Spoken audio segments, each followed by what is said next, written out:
আমাদের বাড়ির চারপাশে কিছু কচু গাছ আছে। ওই কচু গাছে লতি হয়েছিল। আজকে আমি কিছুটা লতি নিয়েছি কচু গাছের থেকে। আজকে আমি এই লতিগুলো রান্না করব। আপনাদেরকে রান্না দেখানো হবে। ইনশাল্লাহ আপনাদের কাছে ভালো লাগবে। আমার ভিডিওটি না টেনে পুরো ভিডিওটা দেখবেন। সবাইকে আসসালামু আলাইকুম। আপনারা সবাই কেমন আছেন? আমরা তো আল্লাহর রহমতে ভালো আছি। এখন আমি লতিগুলো ভালোভাবে কেটে পরিষ্কার করে ধুয়ে নিব। আমি লতিগুলো কাটছি।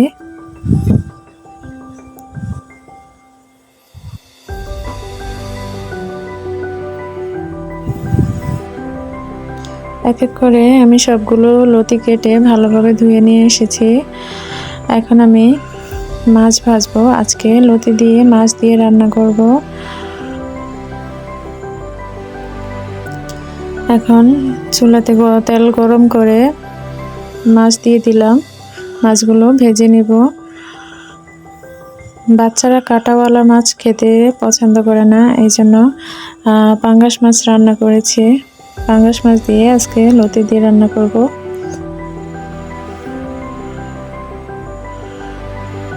আমার মাছগুলো ভাজা হয়ে গিয়েছে।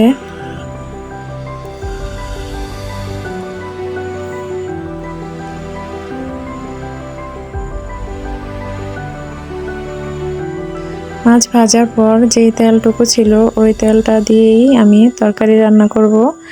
এই যে আমি তেলটা গরম করে এখন আমি পেঁয়াজ, রসুন, কাঁচামরিচ এগুলো কেটে রেখেছি। এখন আমি পেঁয়াজ দিয়ে দিলাম।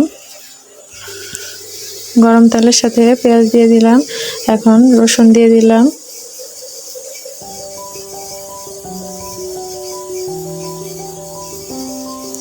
এখন আমি এগুলো ভালোভাবে নেড়ে চেড়ে নিব। ভালোভাবে নেড়ে চেড়ে হালকা করে ভেজে নিব। কচুর তরকারিতে রসুন একটু বেশি পরিমাণেই দিতে হয়। লতি, কচু, ফোলা বা কচুর শাক এইসব তরকারিতে রসুন বেশি দিতে হয়, না হলে গলা ধরে। আমি এখানে 2টা কাঁচা রসুন নিয়েছি। এখন আমি রসুন আর পেঁয়াজে একটু পানি দিয়ে দিলাম। পানিটা না দিলে বাকি মশলাগুলো দিতে দিতে মশলাগুলো পুড়ে যেতে পারে। এজন্য আমি একটু পানি দিয়ে তারপর হলুদ দিয়ে দিছি আর মরিচের গুঁড়ো দিয়ে দিয়েছি।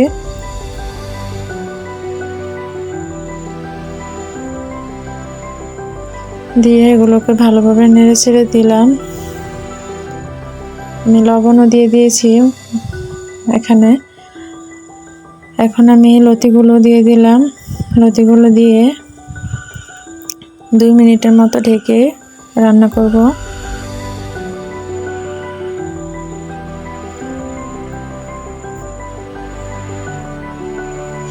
এভাবে আপনারা লতির তরকারি রান্না করবেন।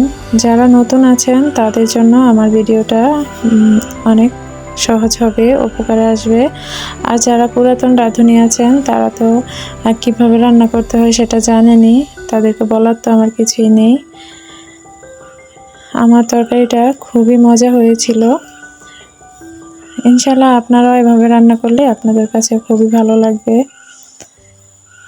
এখন আমি 2 টেবিল চামচের মতো বাটা রসুন দিয়ে দিয়েছি।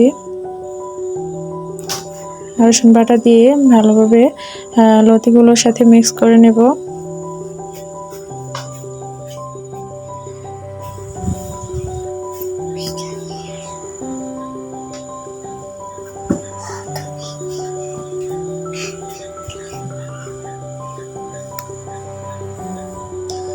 এটা আমি মিক্স করে এখন আমি কিছু কাঁচামরিচ দিয়ে দিলাম। 6-7টার মতো কাঁচামরিচ দিয়ে দিলাম।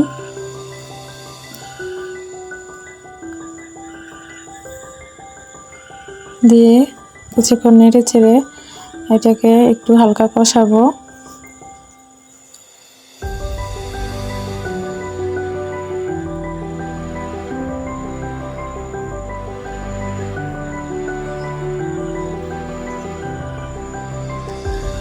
এখন ঢেকে 2 মিনিটের মতো তরকারিটাকে কষাবো। এই তো আমার তরকারি 2 মিনিটের মতো রান্না করা হয়েছে। এখন আমি এখানে হাফ কাপের মতো পানি দিয়ে আর একটু কষিয়ে নিব।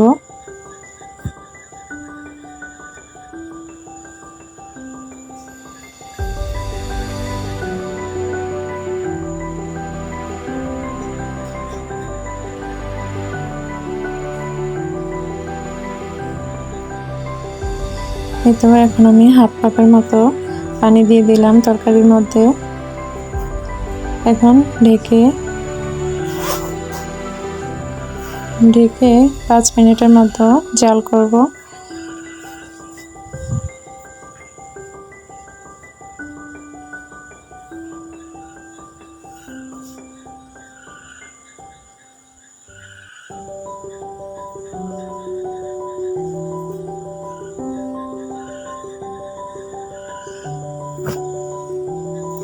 এখন ঢাকনাটা খুলে দিয়ে আমার লতির তরকারিটা কিছুক্ষণ নেড়ে চেড়ে দিব, যাতে নিচে না লেগে যায়।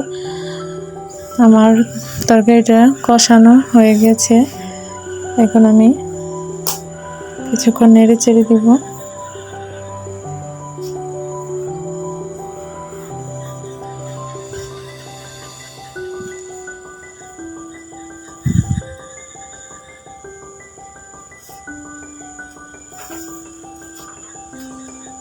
এখন আমি আরও 2 মিনিটের মতো তরকারিটাকে ঢেকে রান্না করেছি। যখন পুরো ঝোলটা শুকিয়ে এসেছে, তারপর আমি কিছুক্ষণ নেড়ে চেড়ে আমি এখানে 2 কাপের মতো পানি অ্যাড করে দিয়েছি।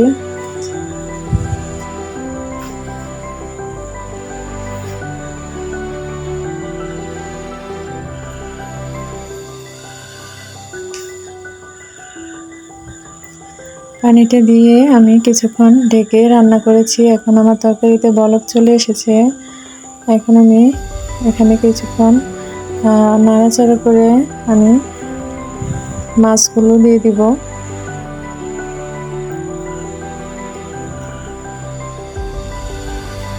মাছগুলো দেওয়ার পর আমি আরেকটু পানি অ্যাড করে দিব, না হলে ঝোল একদম শুকিয়ে যাবে। এই জন্য আরেকটু পানি দিতে হবে।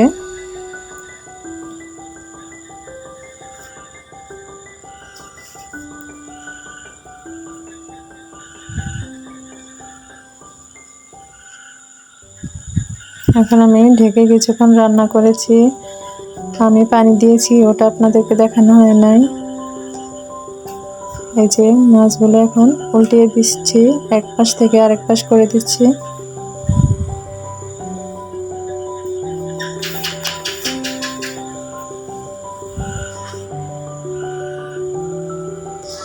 এই পর্যায়ে আপনারা লবণ দেখে নেবেন তরকারি থেকে ঠিক হয়েছে কিনা। যদি আপনাদের লবণ লাগে তাহলে লবণ চেক করে লবণ দিয়ে নেবেন। আমার লতির তরকারিটা অসাধারণ হয়েছে, খেতে অনেক টেস্টি হয়েছিল। আপনারা জানাবেন আমার তরকারির কালারটা কেমন এসেছে। আমার তরকারিটা রান্না করা শেষ পর্যায়ে। এখন আমি অন্য একটা পাত্রে তরকারিটা ঢেলে নিব।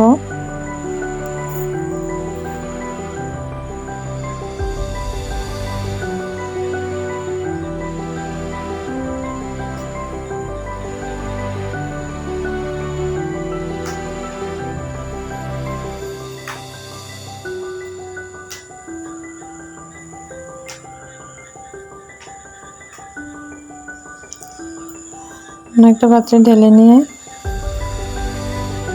তারপর আমরা খাবো ভাত দিয়ে। আলহামদুলিল্লাহ, আমাদের তরকারিটা খুবই মজাদার হয়েছে। আপনারা এভাবে ট্রাই করবেন, ইনশাল্লাহ ভালো লাগবে। সবাই আমাদের জন্য দোয়া করবেন। সবাই ভালো থাকবেন। আল্লাহ হাফেজ। আসসালামু আলাইকুম।